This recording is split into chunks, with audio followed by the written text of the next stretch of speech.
Bonjour, nous vous souhaitons la bienvenue dans ce webinaire consacré à l'appel à projet HyperOpenX, qui est un projet France 2030 euh, opéré par BPI sur le cloud. Donc on vous propose cet appel à projet du côté de Cap Digital en présentation avec les membres du consortium euh, de ce projet, parce que nous, on intervient en tant qu'opérateur sur cet appel à projet qui inclut une phase d'appel à projet qu'on va vous présenter maintenant. Donc, on vous propose au sommaire le projet HyperOpenX, la genèse avec par Jean-Paul Smet de Nexedi. Après, on vous présentera, nous, du côté de Cap Digital, les modalités pratiques de l'appel à projet en 2 temps. Et on va intercaler ça avec la présentation des briques technologiques par les différents membres de consortium qui est bien l'objet de cet appel à projet, de vous mettre à disposition des briques technologiques cloud fully open pour vous proposer de les réemployer dans vos activités. Donc je vais laisser la parole à Jean-Paul Smet pour présenter la genèse de cet appel à projet.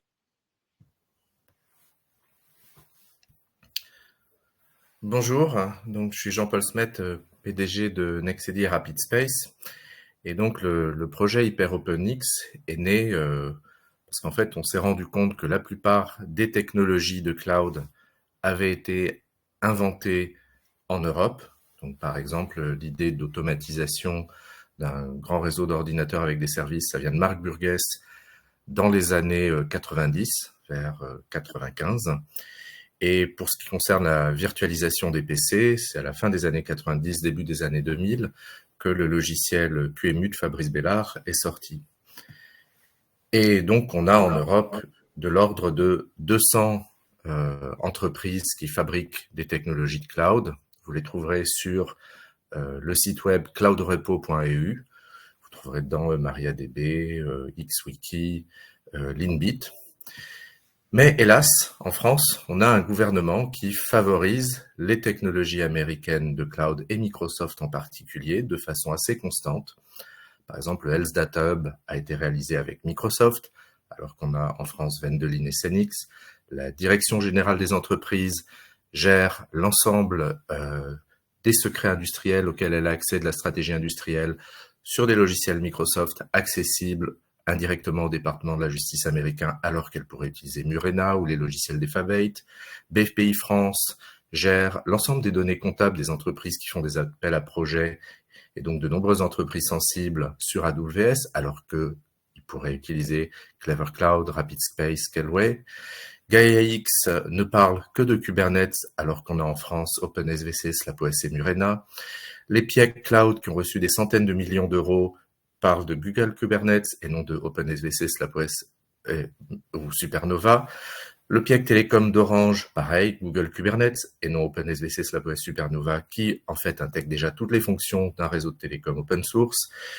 Les entreprises Secnum Cloud aujourd'hui utilisent plutôt VMware et non Proxmox, SapOS, XCPNG parce que la qualification favorise les logiciels propriétaires. L'ANSI a de nombreuses fois dénigré les industriels européens du cloud, allant jusqu'à dire qu'on ne savait pas développer de logiciels en France. Et la DINUM favorise aujourd'hui des solutions concurrentes des acteurs français en ayant par exemple versé 2,5 millions d'euros à l'Agence de la cohésion des territoires. Donc, face à cet énorme favoritisme des technologies US de l'État français, HyperOpenX a été créé pour réduire la distorsion de concurrence en finançant les entreprises en France qui créent des technologies de cloud. Bien entendu, le projet va contenir des ruptures technologiques parce qu'on ne peut pas faire un projet collaboratif légal selon le traité de Rome s'il n'y a pas des ruptures technologiques. Ce qu'on a démontré par exemple dans le projet HyperOpenX, c'est la notion d'orchestration. Par exemple, le fait que OpenSVC orchestrateur est capable aujourd'hui de déployer SlapOS qui est un moteur orchestrateur, que Supernova est capable d'être orchestré par SlapOS. Cela signifie qu'en fait, on peut obtenir déjà de l'interopérabilité entre l'ensemble des technologies européennes sans nécessairement imposer un seul standard. On montre également dans le projet en fait une grosse innovation qui est le cloud fully open, c'est-à-dire un cloud pour lequel la sécurité est obtenue par la transparence à travers la publication des codes sources, du design des matériels et des procédures de gestion du cloud. Et on a également les premiers développements du chiffrement de la mémoire dans le noyau Linux avec VATES et XCPNG. Donc ce sont des grosses innovations qui verront en fait un usage commercial dans 2 à 5 ans. Et ce qu'on s'est dit, c'est que contrairement à beaucoup de projets de recherche, au lieu de produire des innovations qui à la fin sont récupérées aux États-Unis pour être revendues par AWS, on s'est dit essayons de faire en sorte qu'elles soient adoptées tout de suite. D'où ce call qui sélectionne 7 technologies d'HyperOpenX déjà relativement matures: Biscuit, OpenSVC, RapidCDN, Repman, SlapOS, Sozu, Vendelin. Et on propose aux PME ou startups françaises d'innover comme elles souhaitent, de recevoir de l'ordre de 100 000 euros, à condition d'utiliser une des 7 technologies. Comme ça, en fait, nous allons aider ces PME à adopter ces technologies qui donnent des grands gains de compétitivité par rapport à ce que l'on connaît en général. Et inversement, cela va permettre aux créateurs de ces technologies d'avoir des nouveaux cas d'utilisation. Les cas que l'on cherche ne sont pas nécessairement liés à l'informatique. Il y a aussi la chimie, l'agriculture, le tourisme, l'automobile, la mécanique, les services de transport. De très nombreuses industries peuvent bénéficier des 7 technologies qui sont proposées dans cet Open Call. Merci. Alors, voilà, après avoir présenter la note d'intention et ce qu'on attend un petit peu sur cet appel à projet. On va passer aux modalités pratiques de l'appel à projet. Je vous invite à poser vos questions dans l'onglet questions ou de préférence. Bon, sinon si c'est dans le chat on retrouvera, mais si possible dans l'onglet questions pour toutes les questions sur les modalités pratiques et les briques. N'hésitez pas à les écrire dans les sections prévues, chat ou questions si possible. Donc là, on va passer plus aux modalités organisationnelles de l'appel à projet avant d'aller dans le détail des briques. Donc, en gros, cet appel à projet qui a été ouvert courant juin, le 11 juin, et qui se clôture le 31 juillet. On attend dans ce cadre-là une assiette de dépenses éligibles supérieure ou égale à 25 000 euros de la part des candidats. Des travaux doivent être réalisés par une PME ou start-up localisée en France. Donc, on demandera un SIRET, par exemple. Voilà. C'est des projets uniquement individuels, des projets sur 12 mois. Et on attend bien entendu que vous respectiez les principales attentes de cet appel à projet pour pouvoir candidater. Notamment utiliser une ou plusieurs des 7 briques qui sont proposées par les membres du consortium d'HyperOpenX. On attend que vous utilisez ces briques pour lever des verrous technologiques qui se posent à vous dans votre activité, que ce soit concernant votre processus de production, votre offre de produits ou de services. Et on souhaite, comme l'a un peu rappelé Jean-Paul juste avant, que ça soit porté par une entreprise qui peut opérer effectivement dans le secteur du numérique, mais aussi dans d'autres secteurs qui utilisent le numérique dans le cadre de ces activités. Donc, on a listé commerce, santé, finance, industrie culturelle et créative, etc. Donc, c'est assez ouvert. Après, je vais vous parler un petit peu des dépenses éligibles et des taux d'aide qu'on vous offre pour cet appel à projet. Donc les types de dépenses éligibles, vous les voyez listés là. On prend 4 catégories, nous. Donc salaire et charges, classique France 2030, salaire et projet européen aussi. Salaire chargé du personnel du projet non environné. Donc c'est le brut chargé. Frais connexes, donc là, comme dans le régime RDI, on rajoute à la déclaration de salaire les 20% on rajoute 20% sur le salaire que vous nous avez déclaré. Après, on prend en charge des coûts de sous-traitance. Dans le cadre de la réalisation du projet, on les limite à moins de 20% max. Et aussi des coûts de refacturation interne, qu'on peut prendre en compte avec les modalités que vous voyez là. Je vous rappelle quand même le principe d'incitativité de France 2030. Donc on prend bien en charge ces dépenses. Par contre, il faut qu'elles soient engagées on pourra les prendre en compte que si elles sont engagées après le dépôt du dossier complet, c'est-à-dire après le 31 juillet quand on fait la relève. Donc c'est la date, il ne faut pas que vos travaux aient commencé avant, sinon on ne pourra pas les prendre en compte. Modalité de financement, on vous propose un taux d'aide de 80% des dépenses éligibles dans la limite de 100 000 euros. Donc c'est un ticket de 100 000 euros qui doit représenter jusqu'à 80% des dépenses que vous nous aurez présentées en dépenses éligibles. Modalité de l'aide, ça sera du régime de minimi. Juste un petit rappel sur le régime de minimi. Donc ça permet maintenant, depuis le début de cette année, jusqu'à 300 000 euros d'aide publique pour une même entreprise sur une période de 3 exercices fiscaux consécutifs. Et pour le versement de cette aide, on vous proposera 40% au début de projet et 60% à la fin, donc après les 12 mois. Et après, je vais juste vous rappeler ce qu'on attend comme au niveau du dossier de candidature. Donc vous aurez un formulaire, un formulaire de candidature à remplir sur le site de la plateforme de dépôt de l'appel à projet qu'on vous redonnera le lien plus tard en fin de session. Dedans, on attend des renseignements généraux sur votre entreprise. On attend aussi en deuxième élément important, description des projets de collaboration avec HyperOpenX, donc résumé de projet, description technique, compétences, expérience, et une troisième grande partie qui s'articule un petit peu autour de en quoi la technologie HyperOpenX peut être utile à la réalisation de votre projet. Donc en gros, descriptif du projet, objectif de l'utilisation, amélioration attendue, équipe projet, plan de mise en œuvre, mesure de succès, etc. On attendra aussi quelques documents complémentaires, donc le budget prévisionnel des annexes, budget prévisionnel du projet, la grille d'impact socio-économique et environnemental. Donc comme c'est un projet France 2030, on doit récupérer tout ce qui est DNSH, etc., qu'on vous demandera de remplir. Des formulaires, des documents un petit peu administratifs après, comme déclaration de demande d'aide, déclaration de santé financière, attestation de minimi pour nous dire que effectivement vous avez encore des quotas disponibles sur les 300 000. Extrait CABIS, vigilance sur SAF, régularité fiscale et dernière liasse fiscale. Donc ça, c'était pour la première partie des présentations très très opérationnelles. Et après, je vous propose de passer aux briques technologiques, donc les 7 briques qu'on va vous présenter les unes après les autres par les membres du consortium technique. Donc on reprend avec Jean-Paul Smith.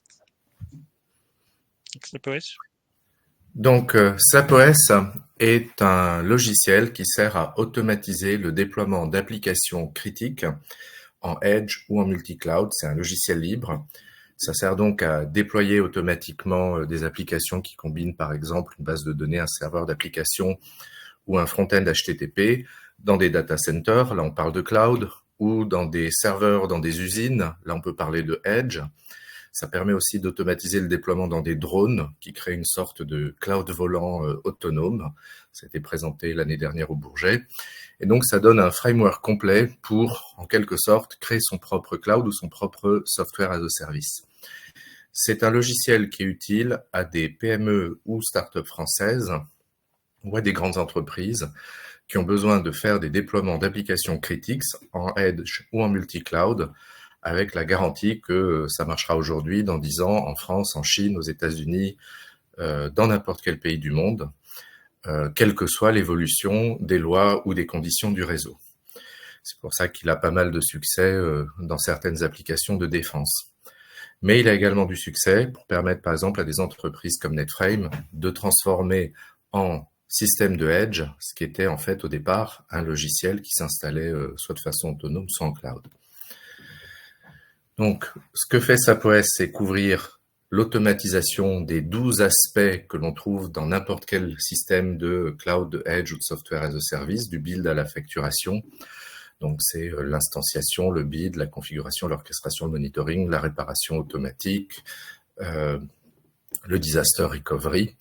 Et ça fonctionne aussi bien sur du processeur Intel que de l'ARM, du x86, du RISC-V, avec une documentation complètement en ligne.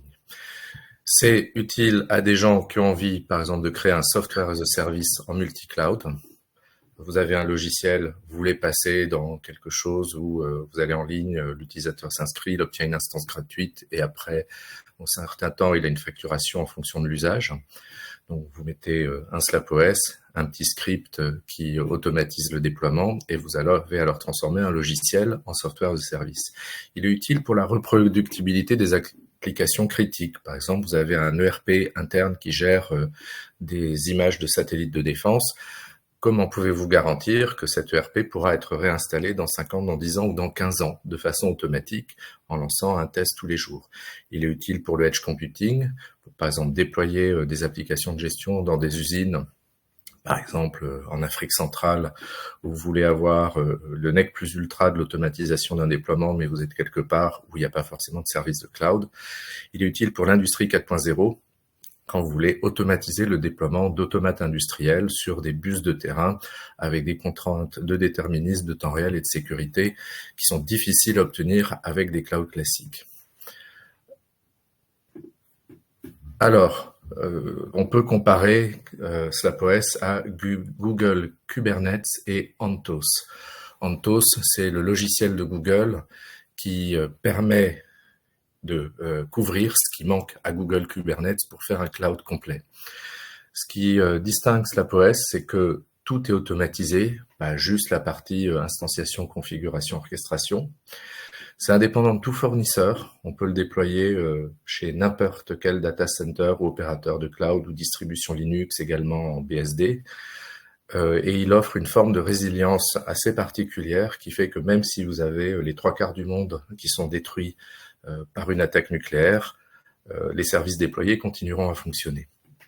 Il est complémentaire avec d'autres briques. Il a par exemple été combiné avec Repman pour automatiser du déploiement de bases de données MariaDB sur des grands volumes. Il a été également intégré avec OpenSVC pour ajouter de la haute disponibilité. Il peut être intégré à Biscuit pour de la gestion des identités de façon fédérée ou à Sozu pour l'optimisation de la performance HTTP. Je continue. Donc, RapidCDN, c'est un logiciel libre de RapidSpace qui sert à créer un CDN. Le CDN, c'est ce qui fait que quand vous avez une application hébergée en France et que vous cherchez à y accéder depuis le Japon ou la Chine, au lieu d'avoir soit en Chine quelque chose qui ne marche pas, en gros, vous vous trouvez avec des erreurs disconnected dans votre browser ou au Japon avec une lenteur effrayante, vous mettez un CDN devant l'application et soudain l'application se met à bien fonctionner en Chine ou au Japon. RapidCDN est un logiciel libre, ce qui veut dire que vous n'êtes pas obligé de passer par le service de cloud de RapidSpace pour déployer RapidCDN. Vous pouvez le déployer sur votre propre infrastructure. Et ainsi, vous serez le seul, en fait, à contrôler le déchiffrement, rechiffrement des trames HTTP sur l'ensemble de l'infrastructure. Donc, si vous voulez quelque chose qui va beaucoup plus loin que ce qu'on fait de façon traditionnelle, par exemple avec Akamai ou Cloudflare, vous déployez votre CDN et vous contrôlez comme ça vos données complètement. C'est utile pour des sites web et des sites de e-commerce dont on veut assurer une accessibilité mondiale, y compris en Chine. C'est utile pour des applications web d'entreprise, par exemple des applications de gestion dont on veut qu'elles soient disponibles à la fois à l'intérieur d'une usine et à l'extérieur pour les partenaires. C'est utile quand on fait des services de software as a service dont on veut qu'ils aient une très bonne résilience et une latence faible, et c'est également utile sur le streaming vidéo et audio. On a fait une collaboration avec Atem qui montre qu'on peut arriver à diffuser des streams vidéo d'un bout à l'autre du monde en évitant de dupliquer les connexions réseau et donc en évitant d'augmenter la consommation de CO2. Les produits similaires classiques sont Cloudflare, AWS, CloudFront ou Akamai. La grande différence, c'est que dans RapidCDN, vous avez le code source, contrairement à ceux qu'on vient de nommer. Vous pouvez le déployer vous-même ou utiliser déjà déployé par quelqu'un d'autre. Vous pouvez en fait passer toutes sortes de conformités réglementaires. Par exemple, vous pourrez démontrer que des données de santé qui passent par RapidCDN ne vont pas être décodées sur une machine accessible au département de la justice américain, puisqu'aujourd'hui, si vous utilisez Cloudflare ou Akamai sont des sociétés américaines, donc en raison du Foreign Intelligence Surveillance Act, ces sociétés ont hélas pour elles l'obligation de donner accès à leurs serveurs, y compris en Europe, et donc éventuellement de décoder les données en Europe pour les transmettre au département de la justice américain. En ayant RapidCDN, vous évitez ce problème, et la technologie Resist permet de contourner les éventuelles pannes ou congestions sur Internet, par exemple les congestions vers la Chine, ou parfois des grosses pannes réseau de certains opérateurs de cloud. C'est quelque chose qui peut être utilisé en combinaison avec toutes les autres briques d'HyperOpenX ou d'autres fournisseurs de cloud. Vendelin, c'est une plateforme de big data qui sert en fait à collecter de la donnée et à la stocker en grande quantité, soit sous forme d'objets, soit sous forme de tables relationnelles sur la base de MariaDB. Ça sert à toutes les entreprises qui ont besoin soit de faire passer à l'échelle des très grandes bases de données MariaDB, soit de stocker des très grands volumes, par exemple, issus de connecteurs dans des usines chimiques ou d'éoliennes. Et donc, c'est un service et un logiciel libre qui permet d'avoir une alternative à AWS, à Amazon S3 ou à Palantir. La version qui est proposée ici pour le call HyperOpenX intègre le logiciel Redman de Signal 18 pour l'automatisation du passage à l'échelle de grosses bases de données MariaDB, et elle intègre également un déploiement pour le traitement de blobs sur une base de données répartie pour ceux qui souhaitent faire l'équivalent de Palantir appliqué à de la collecte de données industrielles, par exemple à la collecte de données de capteurs dans un processus de production chimique ou de données de vibration de pales d'éoliennes. Donc c'est utile, Vendelin, pour tous les gens qui utilisent MariaDB, qui veulent faire passer à l'échelle MariaDB de façon automatique, pour toutes les personnes qui ont des problèmes de collecte de big data et d'intelligence artificielle et ont donc besoin de stocker des grands volumes de données pour appliquer derrière des modèles d'intelligence artificielle ou des modèles physiques ou des modèles statistiques. C'est utile pour tout ce qui est déploiement industriel où on a besoin de connecter des données de capteurs ou de déploiement en multi-edge ou en multi-cloud.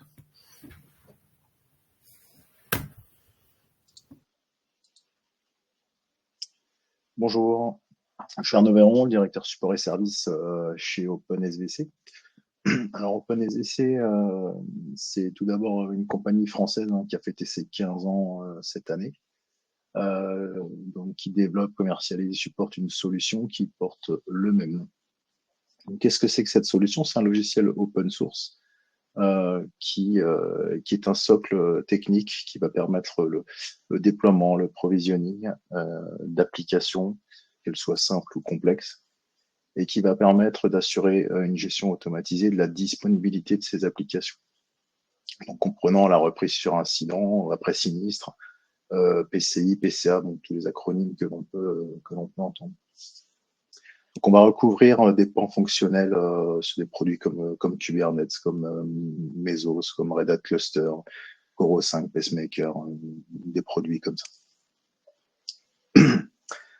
Qui s'adresse cette solution aussi bien à des grands groupes du CAC 40, on est aujourd'hui très implanté dans le monde bancaire en France, mais aussi pour des structures de taille plus modeste, que ce soit des ETI ou des PME, à partir du moment où on a ce besoin de disponibilité des applications du système d'information.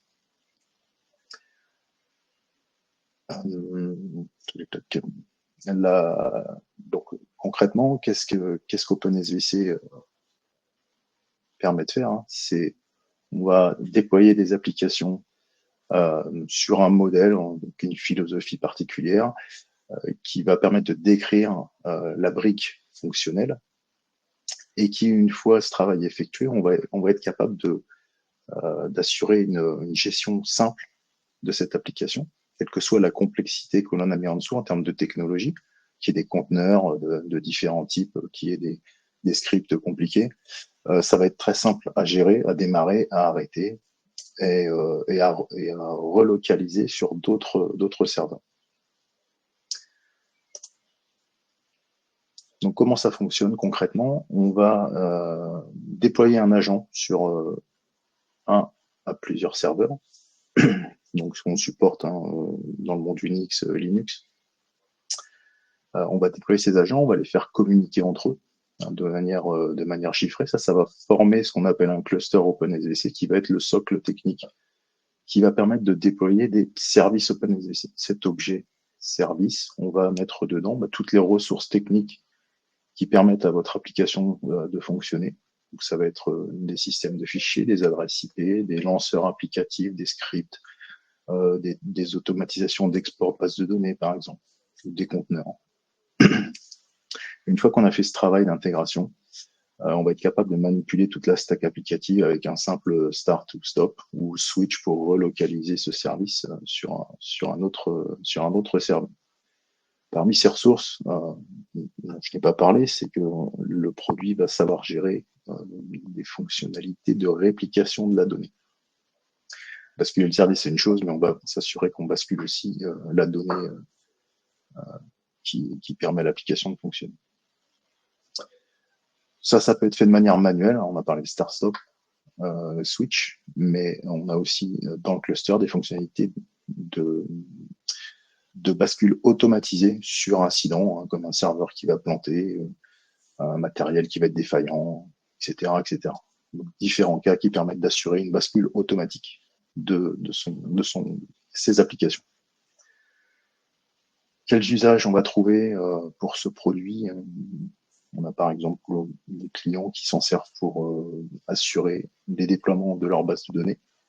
On a du Postgres, on a de l'Oracle, on a des choses comme ça, et qui assurent la haute disponibilité de ces applications-là via notre produit. Avec bien sûr l'assurance de la réplication des données, qu'elles soient synchrones, asynchrones. Il y a divers cas d'usage qui sont possibles.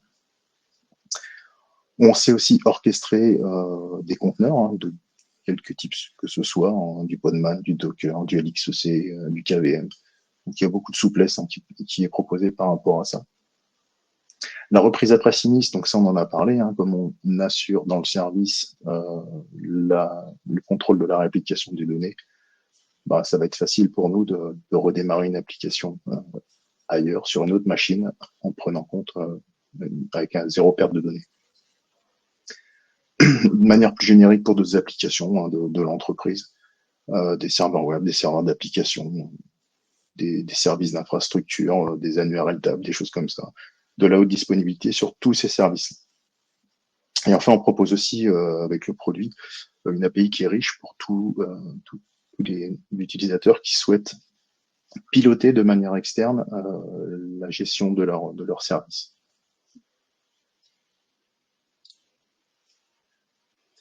Produits similaires, caractères différenciants, hein, on a un petit peu déjà évoqué tout ça, hein, Veritas Cluster Server, Red Hat Cluster, SUSE Cluster, Kubernetes. Voilà, tous ces produits-là, on a des pans fonctionnels tout à fait équivalents. Les critères différenciants de notre solution, hein, c'est vraiment qu'on va être capable de mettre en place un socle technique haute dispo sans avoir à déployer 5, 6, 8 serveurs et tout un socle distribué. Avec 2 machines minimum, on est capable de faire un cluster haute disponibilité et déployer ces applications. Donc, pour des besoins simples, c'est vraiment rapide, efficace et facile à mettre en œuvre. Open source, effectivement, le logiciel est open source sous licence GPL v2, c'est important. La complémentarité avec les autres briques d'HyperOpenX, hein, Jean-Paul en a parlé, on a mis en œuvre dans SlapOS de la haute disponibilité via l'orchestrateur OpenSVC. Les autres composants peuvent aussi être concernés. On a entendu parler de Resist, Biscuit. Voilà, ça c'est des choses qui sont possibles. Je vous remercie pour votre écoute. Je passe la main pour la présentation de Biscuit. Oui, bonjour à tous. Vous m'entendez? Tu m'entends dans le flux ou pas? Oui, on t'entend. Ok, donc Biscuit, c'est une technologie qui est avant tout un format et pas juste une librairie à utiliser sur place. C'est une technologie qui est construite pour faire des IAM. Un des trucs majeurs du cloud computing, c'est la capacité à construire un Identity Access Management dissociés pour chacun et avec une gestion des droits propre. Ce que permet Biscuit, en héritant à la fois de ce qui a été construit dans les JWT et dans les macarons, c'est de construire des tokens d'autorisation qui donnent ça. En clair, c'est quoi? Un Biscuit gère tous les droits, mais ne gère pas l'identité. Donc, vous gérez l'identité dans un autre truc, par exemple en logiciel open source du Keycloak, vous générez un Biscuit, et un Biscuit, dedans, vous allez encoder ces droits sous un format qui est exécutable. Ce qui veut dire que c'est dépendant du contexte. Donc, par exemple, tu as le droit de te connecter à une machine si tu viens de telle adresse IP, mais tu n'as pas le droit si tu ne viens pas de telle adresse IP. Et surtout, comme c'est exécutable, un Biscuit ne connaît pas votre rôle et votre identité, il connaît réellement votre droit. Et donc, en fonction des organisations, parce que toute organisation change dans sa façon d'être, on va pouvoir donner des droits qui correspondent à l'organisation l'organisation interne d'une structure dans laquelle vous êtes. Et donc, un droit va être évalué. Et donc, quand vous avez un Biscuit, vous pouvez également donner des droits à quelqu'un d'autre. Donc, vous recraftez un Biscuit qui a des droits équivalent ou inférieur à celui que vous avez déjà. Ça paraît très compliqué comme ça, mais qu'est-ce que ça veut dire? Ça veut dire que vous avez une brique dans laquelle vous pouvez avoir des droits extrêmement complexes et granulaires pour le fournir à une organisation, qui va vous permettre en fait de dire ça c'est une bonne idée, ça c'est une mauvaise idée, ça je vais le déléguer, et surtout d'avoir une trace d'audit de la totalité des droits qui ont été acceptés dans le système. Donc c'est basé sur des technologies de blockchain. Mais c'est extrêmement rapide et ça permet donc d'avoir quelque chose à l'état de l'art qui va plus loin que ce que peut fournir un Amazon, un Microsoft ou un Google en termes de gestion des droits. Donc c'est vraiment pour faire des environnements complexes décentralisés, que ce soit du secteur bancaire, du cloud ou etc. Ou de l'IoT, voilà. Donc les principales fonctionnalités, c'est la décentralisation, ce qui permet de valider un Biscuit sans avoir besoin de parler à un niveau central. On peut également reparler à un niveau central, ou on peut également parler à un niveau central sur une certaine chose. Dans un système bancaire, par exemple, vu que le droit s'exécute, qu'il est codé en datalog, on peut très bien imaginer, si on dépasse un virement de 50 000 €, alors on va faire une double validation par SMS. Ça, c'est quelque chose qu'on peut encoder dans du Biscuit. L'atténuation, qui est donc la possibilité de fournir un Biscuit à partir d'un Biscuit et donc de faire du transfert de droit à quelqu'un dans une chaîne de droit. Une politique de sécurité forte, c'est-à-dire que vu qu'on a des droits et pas des rôles, ça permet d'encoder l'ensemble des droits en fait, ça permet de réfléchir les droits dans un endroit central quand on les délègue, tout en ayant une décentralisation des accès. En clair, vous n'aurez plus ce machin-là qui est, vous avez 400 microservices et qui dit « Ah, bah Jojo est admin, donc je dis que Jojo a le droit de faire ça ». Qui fait que chaque service, en fait, se positionne par rapport à l'identité des gens pour avoir le droit ou pas de faire quelque chose, ce qui n'est pas une bonne chose. C'est extrêmement portable, on a des disponibilités. Donc, l'implémentation de référence de Biscuit est en Rust. Ça s'exécute en Wasm également. Et il y a des versions Haskell, Go, Java. Wasm, c'est Python. Et tout est intégralement open source et c'est un projet dans lequel de multiples personnes aujourd'hui travaillent, notamment des gens comme Dassault Systèmes, notamment des gens comme OpenNebula. On a réussi à agréger de plus en plus de gens autour de ce projet-là, qui est vraiment le token du futur en termes de droit, ce qui paraît énormément de choses. Et un autre truc qui est génial, par exemple, comme vous avez les droits dans Biscuit, vous pouvez évaluer les droits. Donc, un Biscuit va vous dire oui, non, ou va vous dire oui conditionnel. Est-ce que j'ai le droit de lister l'ensemble des comptes en banque? Vous avez le droit de lister l'ensemble des comptes en banque tagués BU produit. Et ça, c'est un truc qu'on peut dire, c'est rajouter du conditionnel. Ce qui est très cool, c'est que du coup, vous pouvez même adapter la UI en temps réel, vu que vous connaissez les droits des gens de façon exécutable. Donc, voilà, ça peut être utile pour du calcul de multipartie, ça peut être utile en conformité, ça peut être utile en IoT, ça peut être utile en Edge, en service de cloud. C'est un token d'autorisation extrêmement rapide qui permet l'ensemble des choses. En produits concurrents, bah, il y a Amazon Cognito, l'ensemble des plateformes d'IAM du marché cloud, où là, bah, on va beaucoup plus loin que ces technologies-là et que c'est beaucoup plus intéressant. Par rapport à du JWT, bah, le JWT ne sait pas exécuter vos fonctions et ne sait pas faire d'atténuation. Hein, donc, c'est vraiment un truc qui se positionne par rapport à l'identité des gens et leur rôle, mais c'est pas du tout un truc qui fait de l'exécution.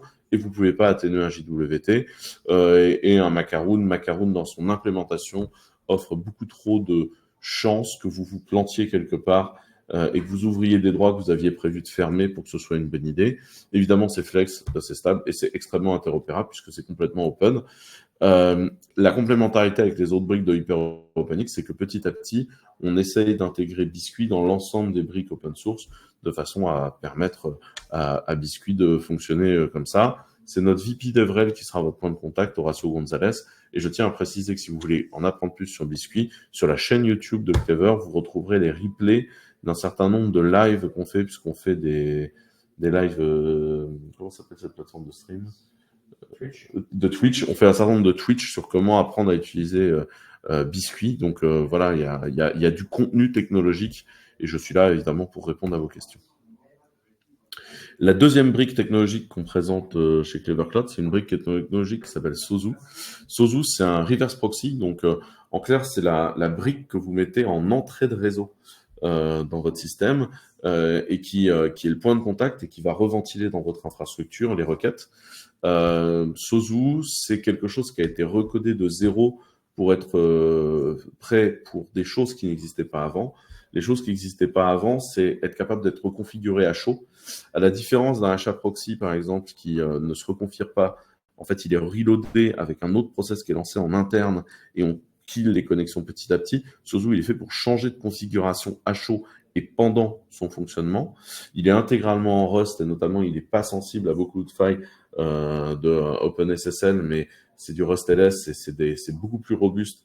Voilà, c'est extrêmement rapide. En moyenne, on fait 30% de requêtes en plus. Et surtout, Sozu sait faire un truc absolument génial. Il sait faire de la conversion protocolaire entre HTTP 1 et HTTP 2 et bientôt HTTP 3 dans tous les sens. Ce qui permet quelque chose. Donc voilà, ça a été reconçu from the ground up en open source pour être capable de permettre d'avoir un reverse proxy réellement telco, capable de faire le wiring de produits à cet endroit-là et d'être beaucoup plus rapide et d'être beaucoup plus flexible pour nos besoins. On a des tonnes de use cases possibles à faire en communication et en vidéo, en SaaS, en sécurisation de transactions, en gestion dynamique de configuration ou bien sûr en services financiers. La conversion HTTP1 HTTP2, c'est une killer feature que peu de gens ont aujourd'hui à ma connaissance. Il y en a vraiment très très peu. Donc c'est un truc qui est vraiment très intéressant dans le marché. On est face à du HAProxy, mais surtout face à du Big IP, du Traffic. Traffic est beaucoup plus lent. Nginx est assez monolithique. Donc c'est la configuration à chaud et redémarrage. C'est la sécurité en Rust.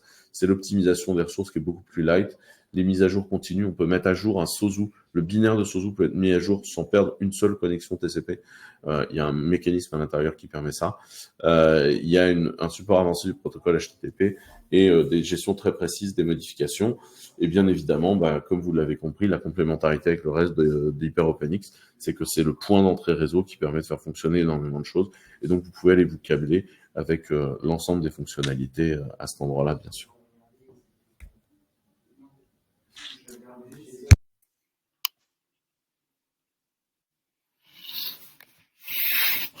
Bonjour, je suis Stéphane Marocchi, le directeur technique et aussi un des fondateurs de Signal 18 qui développe une brique technologique qui s'appelle Replication Manager ou communément Repman. Alors Repman, c'est un produit qui est un orchestrateur pour la gestion de clusters de bases de données en fait, qui va s'appuyer sur des différentes topologies de réplication logique et non plus de la réplication physique. Donc, il va pouvoir permettre de monitorer un cluster de bases de données MariaDB ou MySQL, de Percona aussi accessoirement, mais d'administrer la haute disponibilité, donc les bascules vers un serveur d'écriture unique qui est lié à l'intérieur du cluster. Bien sûr, il va monitorer les bases de données et vous donner des points d'entrée soit sous forme de script SSH, soit des déploiements à travers des services comme Kubernetes ou OpenSBC. On va pouvoir provisionner un certain nombre de choses et piloter cette infrastructure. Donc l'idée là, ça s'adresse à qui? À l'ensemble des sites, par exemple de e-commerce. Ce sont les gens qui ne peuvent pas avoir d'interruption dans le trafic d'écriture de la base de données. Donc l'avantage, c'est d'avoir après derrière, en fait, la possibilité de répartir les requêtes sur l'ensemble du cluster, donc d'augmenter la scalabilité et d'avoir toujours un point d'écriture, ce qu'on ne peut pas faire avec, par exemple, BVM traditionnel, où on fait de la réplication disque et on bascule. Donc, déjà, pour les mises à jour de logiciels, la bascule n'est jamais garantie, puisqu'il faut s'assurer vraiment de la compatibilité physique d'une version à l'autre. Et bon, chez MariaDB, MySQL, ça se fait, mais en tout cas, on a ce temps de bascule qui est long. Et donc, avec ce système-là, on va pouvoir basculer assez facilement. Donc, en fait, on va aussi driver en même temps la route pour aller vers les serveurs d'écriture ou les serveurs de lecture. Et là, on va driver des proxys. On a beaucoup de proxys comme HAProxy, ProxySQL, etc. Et on va donc pouvoir dire où est-ce qu'il faut que les applications se connectent en écriture ou en lecture. Et donc là, on est multi-route. Donc c'est ça un des avantages du produit.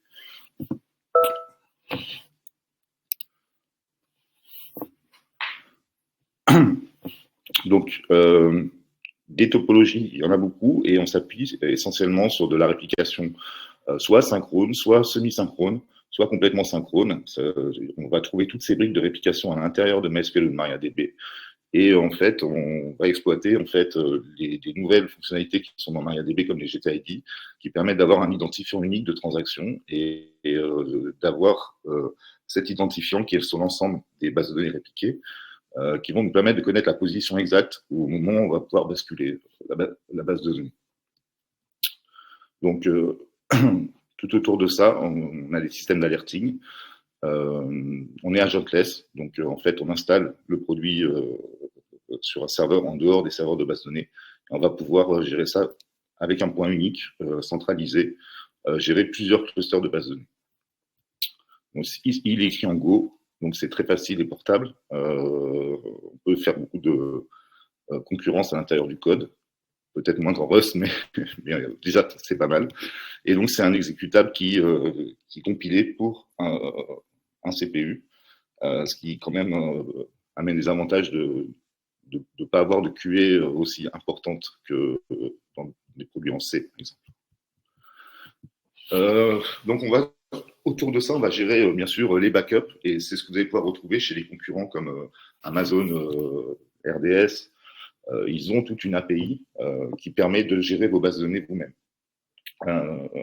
Et donc de donner au client final la possibilité de configurer, de changer les paramètres de la base de données.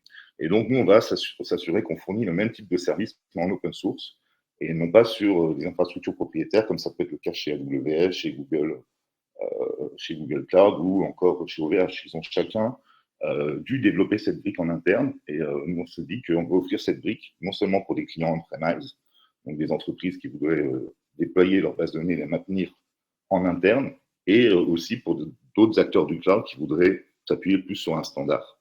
Donc on se positionne à ce niveau-là, quoi. Et donc on a autour de notre produit tout un tas d'alerting, donc par email, par pushover, lorsqu'il se passe des événements, et vous avez le moyen d'interagir dans ces événements par du scripting, ou même en donnant du code open source, en participant au développement du produit.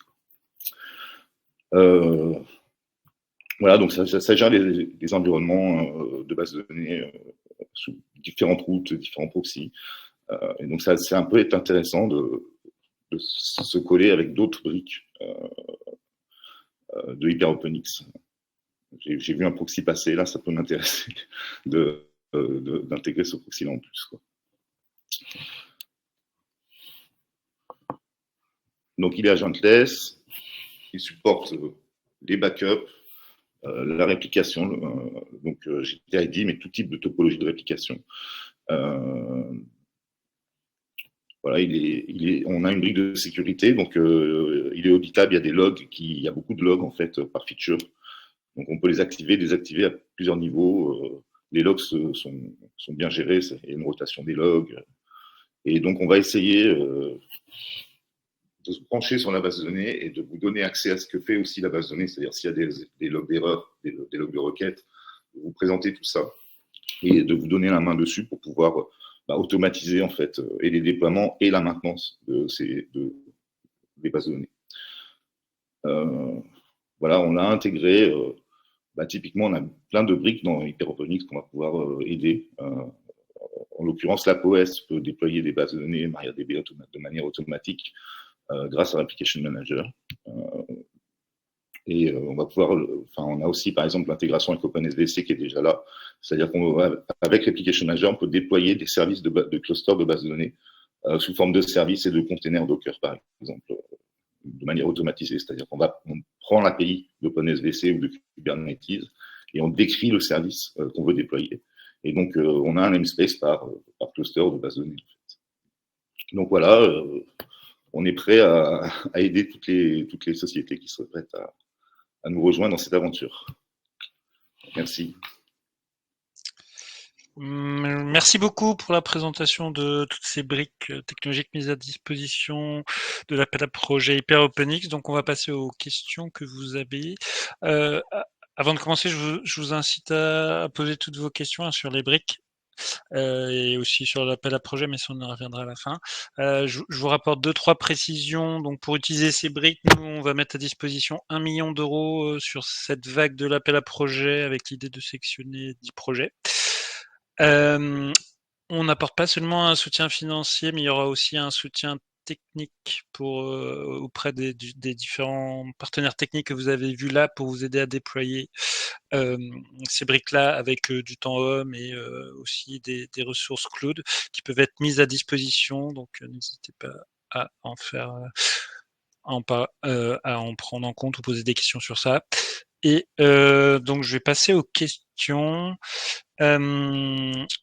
Donc, question générale, c'était est-ce qu'on peut retrouver le replay de ce webinaire? Oui, et comment? En fait, tous les gens qui seront inscrits à ce webinaire vont recevoir un mail récapitulatif qui contiendra la présentation qu'on a faite, donc le support, et aussi un lien pour regarder le webinaire.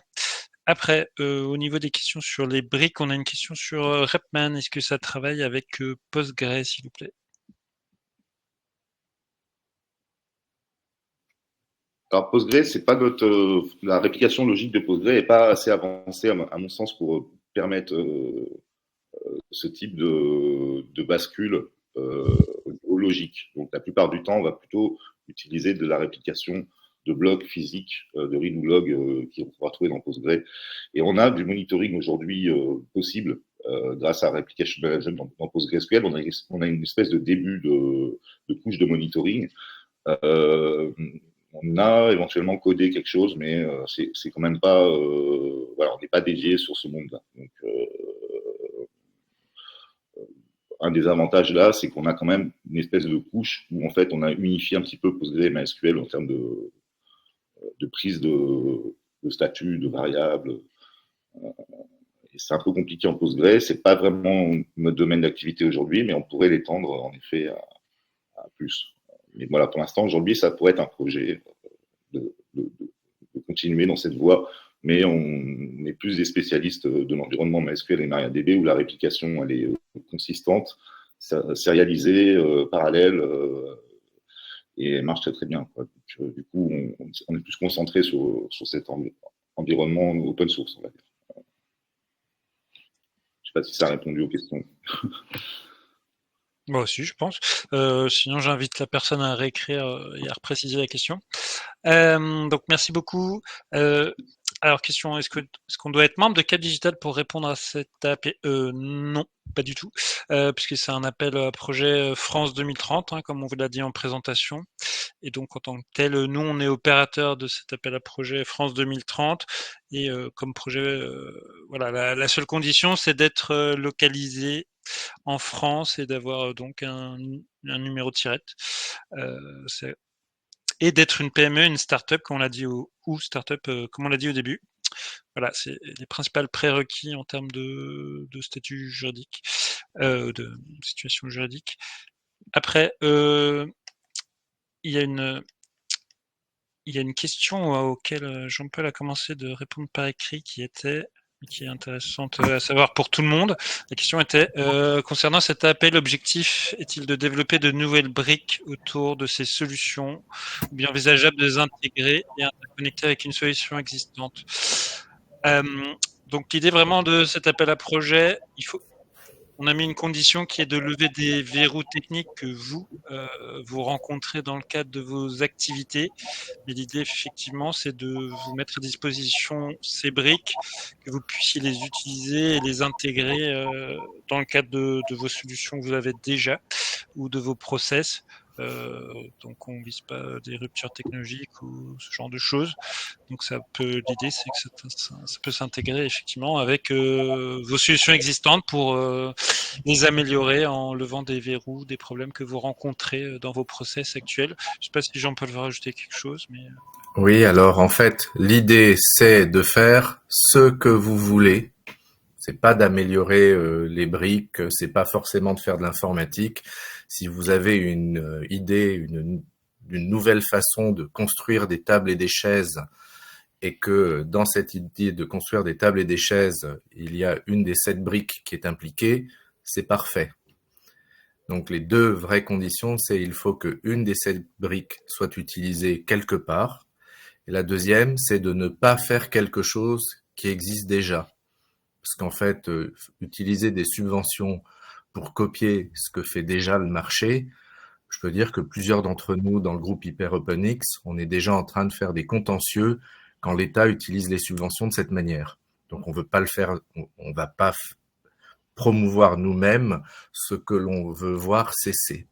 Donc la deuxième condition, c'est vraiment, il faut qu'il y ait quelque chose de nouveau, une rupture technologique ou une innovation. Mais il faut vraiment qu'il y ait, que ce soit pas utiliser l'argent pour copier ce qui existe déjà. on avait quand même dit que, enfin, pour pas vous effrayer, rupture technologique, on l'a dit là, mais Pardon. on considère que c'est un peu élevé, hein, c'est lever des verrous technologiques. Je me suis trompé dans le mot, c'est verrou technologique. Je confonds à chaque fois. Donc en fait, ça n'a pas besoin d'être un énorme saut technologique, mais il faut qu'il y ait quelque chose de nouveau, soit d'un point de vue technologique, soit éventuellement d'un point de vue usage, mais c'est mieux s'il y a quelque chose de nouveau d'un point de vue technologique. Donc, je pense qu'on répond un petit peu à l'autre question qui était le type de projet recherché. Donc, juste en résumé, de la présentation qu'on vous a faite par les partenaires techniques, vous avez pu voir que on a beaucoup de briques différentes qui peuvent bien entendu s'interfacer entre elles, mais il y a une diversité de services qu'elles peuvent rendre et elles peuvent s'appliquer dans différentes situations, secteurs, usages. Donc, l'idée à retenir pour vous, c'est qu'en termes de projet recherché, c'est qu'on attend de vous que vous utilisiez ces briques pour répondre à des problèmes, des irritants que vous rencontrez dans le cadre d'une logique de lever des verrous technologiques, mais que ça s'inscrit dans votre activité, que ce soit qui peuvent porter sur vos process de production, votre offre de produits ou de services. Donc, on est assez ouvert, on cherche pas des cas d'usage très spécifiques. On cherche juste que ces briques puissent être intégrées dans votre activité pour rendre un nouveau service à votre activité en levant des problèmes que vous rencontrez. Et on n'a pas de champ applicatif précis. Donc voilà, c'est pas. Je vais donner des exemples. Alors je prends un premier exemple, un fabricant de machines-outils pense que ça serait une bonne idée qu'entre 2 machines-outils dans 2 usines différentes, il y ait la possibilité, par exemple, d'échanger certaines données entre les machines-outils qui permettent aux 2 usines concurrentes d'apprendre à diminuer les émissions de CO2 en utilisant mieux leurs machines-outils. Pour ça, il y aura besoin d'une forme d'authentification mutuelle entre les 2 machines pour lequel quelque chose comme Biscuit peut être utile. Donc on voit qu'on a une innovation avec un petit verrou technologique, le fait de permettre des accès fédérés aux données d'exploitation des machines, l'usage d'une technologie, Biscuit, et ça n'a pas vraiment été fait parce que ce qui existe aujourd'hui est beaucoup trop compliqué pour y arriver. Donc ça, c'est un premier exemple. On peut prendre un opérateur de un petit opérateur indépendant de télécom qui veut fournir un CDN avec de la conversion de protocole et qui va vouloir par exemple déployer une combinaison de SOSU et Rapid CDN sur certains marchés spécifiques. Donc ça, c'est quelque chose de nouveau dans le métier de l'informatique. Un troisième exemple dans l'agriculture. Pourquoi il y a des gens, par exemple, aujourd'hui, qui ont envie de déployer des capteurs dans les champs, regarder combien d'engrais ont été mis dans leur plantation et essayer de diminuer la quantité d'engrais à partir, par exemple, d'une autre mesure qui peut être faite à la ferme. Donc pour ça, on a besoin de capteurs qui collectent de la donnée dans les champs, de capteurs qui collectent de la donnée à la ferme, et on essaye de faire une corrélation pour en fait réduire la quantité d'engrais utilisée. Donc là, on va utiliser par exemple Vendelin. Ou un éditeur logiciel qui décide de faire un software as a service. Donc il veut en fait vendre ou donner des milliers d'instances de son logiciel. Donc chaque fois, on voit que ce sont des projets qui utilisent une des 7 briques pour faire quelque chose qui n'existait pas sur le marché.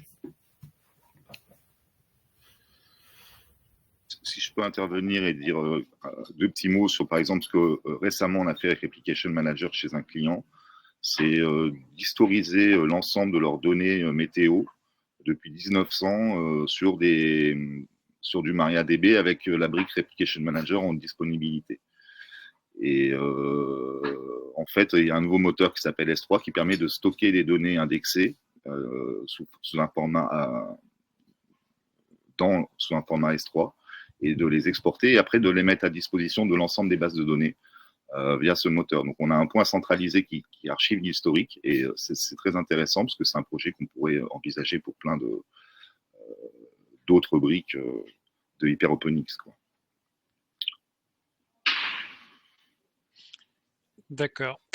Et nous, du côté de Cap Digital, alors nous, c'était plus pour nous aider à comprendre toutes ces briques, se les approprier et préparer notre com, mais on a aussi consulté un petit peu nos experts cloud internes sur les propositions de briques qui étaient voilà, sur le cahier des charges, etc.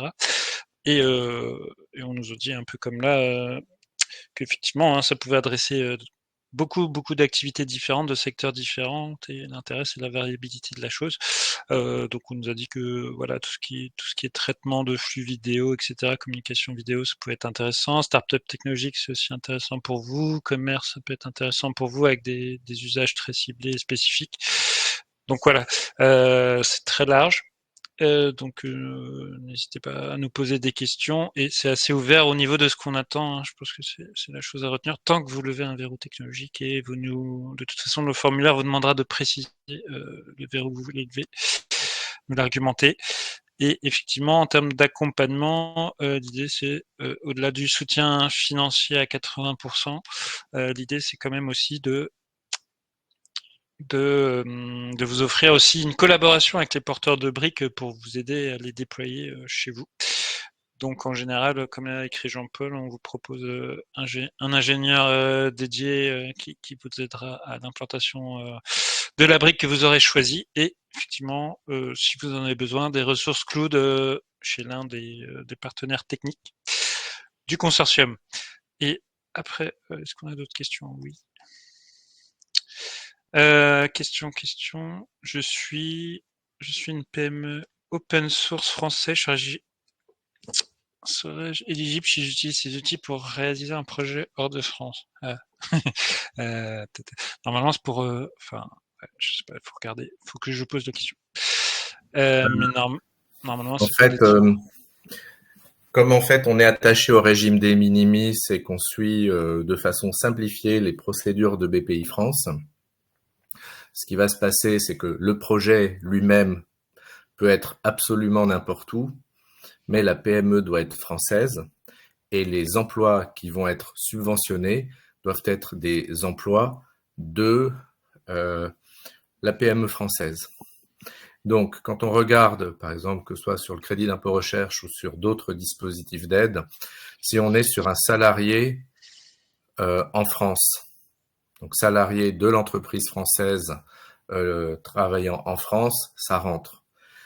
Parfois, on arrive à mettre un salarié en télétravail de l'entreprise en France. Donc, il y a un certain nombre de cas où c'est aussi admissible. Mais là, il faut aller étudier le détail juridique. Et donc, moi, je connais des cas de salariés dans des pays qui habitent dans des pays lointains, mais qui sont des salariés de la structure française, donc qui passent le contrôle URSSAF, etc. Et donc, qui peuvent en fait être subventionnés par BPI France. Mais le principe général, c'est des travaux, voilà, des travaux réalisés en France, c'est-à-dire pour des salariés rattachés en France, comme pour les autres projets BPI.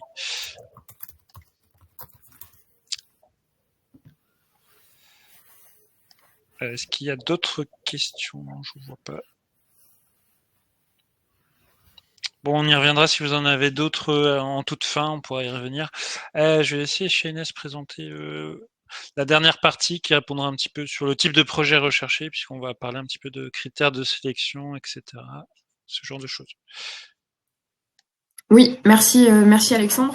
Alors ça a déjà été évoqué à travers les réponses qui ont été apportées par les membres du consortium, mais les critères de sélection pour les candidatures qui vont être posées seront les suivants. Donc on a 3 types de critères, donc l'évaluation technique merci pour la slide. Donc l'évaluation technique qui reposera sur le verrou technologique à lever, qui doit être en lien avec les briques, l'intégration d'une ou plusieurs briques technologiques, également le niveau de maturité du projet, et sera également analysée la pertinence du plan de financement. Concernant l'évaluation de l'impact du projet proposé, on évaluera le potentiel de dissémination des briques d'HyperOpenX, également la démonstration des avantages apportés par l'implémentation d'une ou plusieurs briques dans chaque projet, et l'impact socio-économique et environnemental sur l'entreprise candidate. Et la troisième critère d'évaluation pour ces candidatures, ce sera l'évaluation du porteur. Donc, on évaluera le positionnement sur le marché numérique et également la qualité dans le montage du projet, donc avec le planning, la clarté du dossier, les compétences des équipes mobilisées et bien évidemment la prise en compte des objectifs de l'appel à projet qui ont été présentés au début. Voilà, je tiens juste à rappeler que les slides qu'on vous a présentés malheureusement n'étaient pas nos slides, n'étaient pas notre version finale. On a eu un petit problème technique ce matin, donc quand on vous fera parvenir à l'issue de ce webinaire les slides, vous aurez la bonne version avec tous les éléments qui ont été évoqués, et du coup également les objectifs de l'appel à projet qui ont été présentés au début par Alexandre. Donc rapidement, donc l'appel est ouvert depuis le 11 juin, ouvert jusqu'au 31 juillet, qui est la date limite de dépôt de dossier. Ensuite, on aura une période d'instruction des dossiers courant août, début septembre, et ensuite en début septembre aura lieu une phase de sélection. Donc c'est à cette période-là qu'on reviendra vers vous avec l'issue de ces résultats. Donc voilà, donc rapidement pour vous situer avec la frise, on est à la période d'appel à candidature. Ensuite, on aura la période de présélection avec les critères d'éligibilité et les respects bien évidemment de l'objet des objectifs de l'appel à projet. Ensuite, on passera sur la phase d'instruction et de sélection que je vous ai indiqué. Et pour les 10 candidats les 10 lauréats qui auront été retenus, on passera sur une phase de contractualisation. Donc on compte à peu près 2 mois entre la sélection de chaque lauréat et la contractualisation. Concernant le versement de la subvention, on est sur une avance de 40%. Et à l'issue de la réalisation du projet, on verse le solde avec les 60 autres pourcents restants. Vous trouverez les informations, les liens utiles pour l'appel à projet sur cette dernière slide. Donc vous avez le site d'HyperOpenX qui reprend les informations et les présentations de chaque brique technologique. On prendra également le soin de préciser, de rappeler les questions qui ont été posées aujourd'hui lors du webinaire. Donc vous retrouverez une FAQ sur le site. Vous avez également le lien de la plateforme de dépôt. Alexandre vous a présenté l'intégralité des éléments qui seront demandés sur le formulaire de candidature que vous retrouverez directement sur la plateforme de dépôt. Et si vous avez la moindre interrogation, vous pouvez nous contacter à l'adresse indiquée, donc à hyperopenix@capdigital.com. Et vous avez également sur chaque slide de chaque brique technologique les contacts des personnes du consortium si vous avez une question directe. Mais voilà, c'est quand même mieux de centraliser les interrogations pour qu'on puisse ensuite les partager sur la FAQ comme indiqué.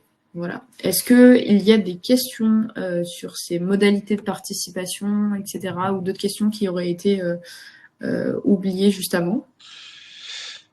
Il y a peut-être une question sur, je ne sais pas si tu peux développer un peu plus.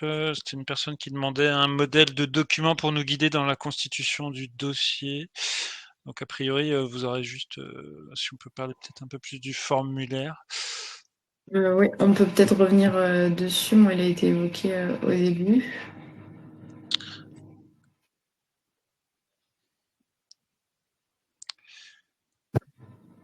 Tu veux répondre ou Non, vas-y, vas-y. Ok. Du coup, le formulaire de candidature, c'est des interrogations assez simples sur la structure. Ensuite, il y aura une partie qui portera vraiment sur la description du projet, donc avec un résumé, une description technique et les compétences, car ce sera les éléments qui seront évalués.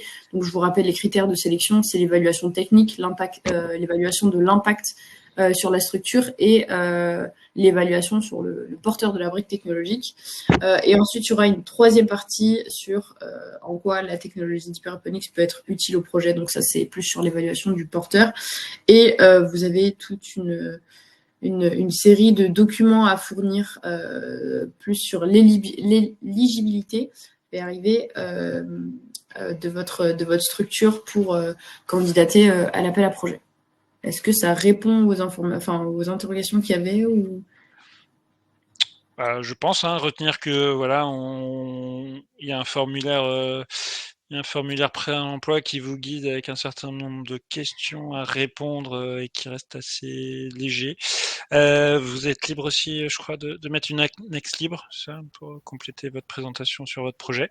Et après, tout le reste, c'est vraiment des documents administratifs ou quand on parle de la grille d'impact environnemental, c'est la reprise de la grille BPI, parce que voilà, on est financé par France 2030, donc on doit se faire l'évaluation France 2030.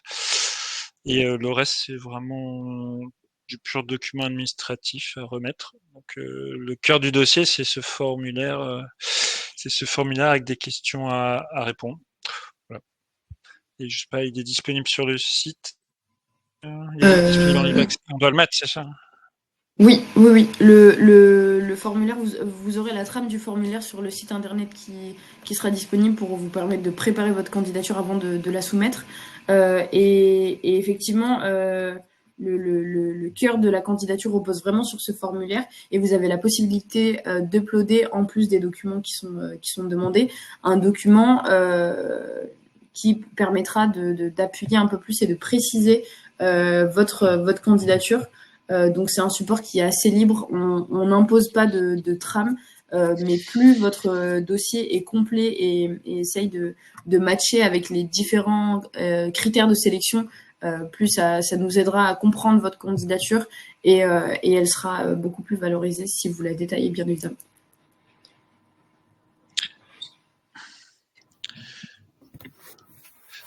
Donc je ne vois pas d'autres questions. Donc en résumé, je vous propose, on va bientôt conclure.